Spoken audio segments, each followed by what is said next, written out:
What up, guys? It's your boy Day of Man United Talks, and we are back, baby. Let's talk. It's been so long, it feels like. I should have put my preview out yesterday, but that didn't happen. And now I'm very tired right now. But I'm doing this video, okay? Because you know what? We have a game tomorrow. So let's get pumped for it. First things first. We're on a good run, ladies and gentlemen. Okay, I hope you realize that. Like, since Fergie left, and even in Fergie's last season, this is a good run. Okay, we have not failed to score 4 in every home game in the league this season. Wait, I feel like that's wrong. No, yeah. Erase that fact from your brain. We've scored 4 multiple times this season. Okay, and this is what? No, it's the 4th time all season we've scored 4 goals at home. That is like, bruv, like we're doing a mad thing, innit? I'm thank you, Jesus. You know, we're back. I think it's official to say we're back, not to dominating the league, because you got teams like freaking Manchester Money over on the other side of town who just spend billions and billions to bring up players, even though they got talented youth, but they just refuse to invest. I mean, Pep said it himself. He's not playing youth this season, and bruh, you know, sucked. Yeah, man. So last time out, we played Barton, took care of them as we should have. Somehow they scored against us, but I mean that was just due to we freed up, and I was upset because Joe Pereira couldn't keep his clean sheet record, which hurts. It hurts a lot. But you know, Rashford got a brace. He played absolutely brilliantly. Lingard scored as well. It's debatable, you know. He claimed it, and I would too, because he scored a goal at Old Trafford. Like, who wouldn't claim that? I don't care if I kicked it to my own goalkeeper, and it somehow ended up, you know what? Didn't even make sense. I don't know why I said it. And Martial, ladies and gentlemen, can we talk about the class this young man? He's only 21. For a couple more months, then he goes, you know, whatever. Who cares? The guy is class. Okay, his touch is silky. The ball sticks to his foot like he's got freaking Gorilla Glue on his boots, bro. It's absolutely ridiculous. And like usually you see him just doing, close control, dribbling and all that. No, the man was breaking out roulettes and step overs. Like what? That is, I'm so proud. Like this man is gonna be world class. He's class already. He's not world class yet. Once he defining world class to me is consistency. Messi, Ronaldo, Pirlo, not anymore. He's still class though. You know, multiple people, sustainability and keeping up that class is what makes you world class. Regardless, we always had to beat in the Burton. So that was that. And now we've got the Saints, ladies and gentlemen. We are away at the Saints, which is, you know, I don't know if you can hear the vibrations. It's kind of annoying me, but we got Saints, mate. We're away at that ground. Oh, St. Mary's. Yep, we're away at St. Mary's. Southampton have played 5 games, like the rest of the Premier League, yeah. And they have won 2 games, drawn 2 games, and lost 1 game. I'm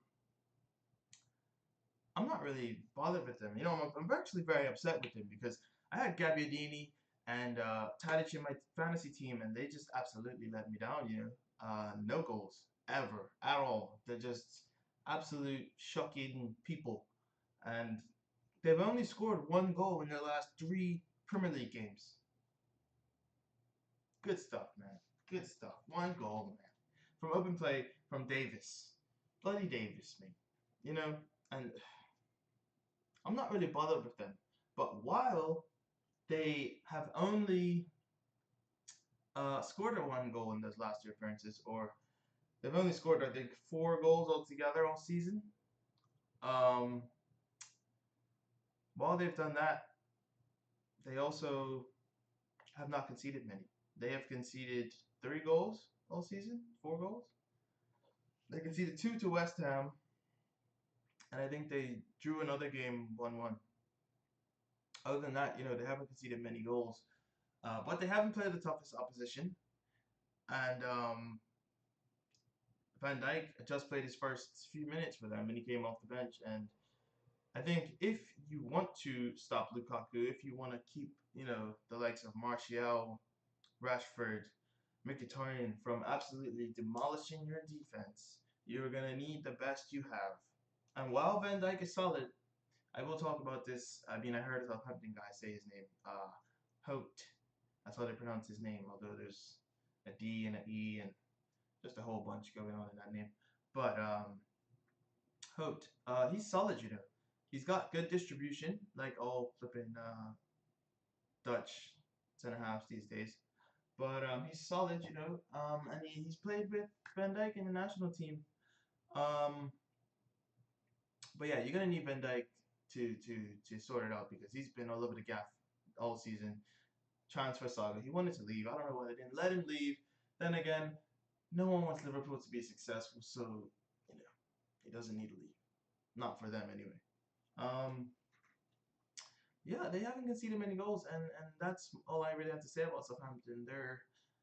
They've been a solid team over the last few seasons, but they've had quality managers in Pochettino and Koeman, who has lost his way. Ronald Koeman, rip. Hopefully he sorts that out because I'm gonna need you for fantasy, mate. Um, but yeah, that's all I have to say on Southampton, and let's move on to my starting 11, ladies and gentlemen. So obviously, David De Gea is in net.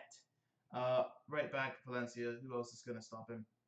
Bailly and Jones centrally, Blind at left back because we just look so assured now that he's back in a good run of form. Actually, I don't know what's going on with him because um, he hasn't played. He hasn't played, and I assume he's fit. I mean, I don't know what's going on with putting Ashley Young in front of him. Maybe Ashley Young will start again. I wouldn't be surprised, but I don't want him to. So I'm gonna go with Blind at left back. Matic and Fellaini because I think that's just what needs to happen. Fellaini is a player who thrives on consistency and form, so we need to keep him in the team. Matic is always going to do what he got to do regardless. I don't think I've ever seen a player in bad form. Not even at Chelsea. Maybe he was, but I mean, who pays attention to Chelsea when you don't support them, to be honest. But yeah, I want Herrera to get involved, and he probably will, like 60, 70 minutes, like usual, to keep us all together. And behind the striker, I've gone with Rashford, Mkhitaryan, and Mata.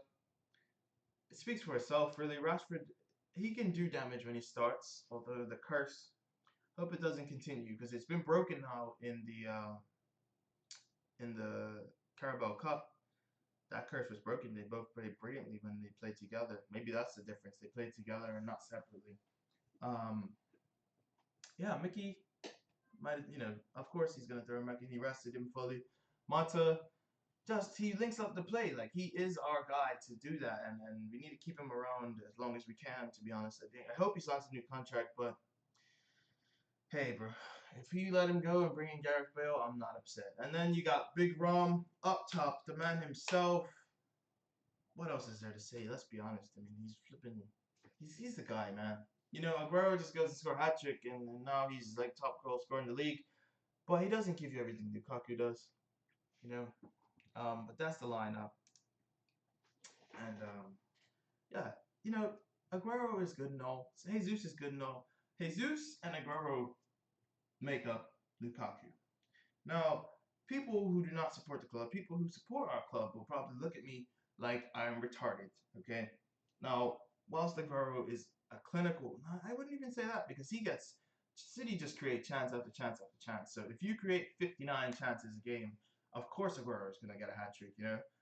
That's obviously not the fact, but it's just the truth. If you create that many chances, then he's gonna score, and we're right behind them. We're getting up there in chances created because you got a whole bunch of playmakers in the team, including Rashford, and I could see Rashford getting number 7 next season. Just saying, just saying. I hope he does, but you never know. That's a lot of pressure, and everyone has had it since Ronaldo has absolutely flopped it. I wouldn't say Di Maria flopped it. He got 11 assists in the Premier League, but he wasn't played. He was injured and he didn't want to be here, but he still got 11 assists. Regardless, that's not the point. We are in 2017-18 season. We're not talking about flipping Louis Van Gaal. That's done. Um, yeah, man.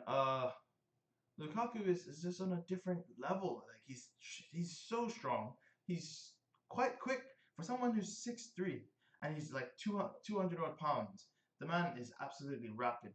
He's got heading ability. Name something that Aguero has over this man. Name something that Gabby. The only thing Jesus I could even think has over him is probably pace. But I will give one thing to Pep and his players, but it's Pep. The touch they have. But that's what happens when you're small. His body, Romelu Lukaku, is like the Big Show. Okay, there's no finesse in the way he approaches the game. There's no finesse in the way Big Show approaches wrestling. I don't know why I'm doing this right now. I really don't know what's going on. But it is what it is. Now, we're playing Southampton away, and I understand, I just made points that they don't concede much and that they don't score many. So this could be a dull game. But this is going to be the hardest game Southampton have had all season. With us in probably the, no, not probably, with us in the best form we have been in since 2010.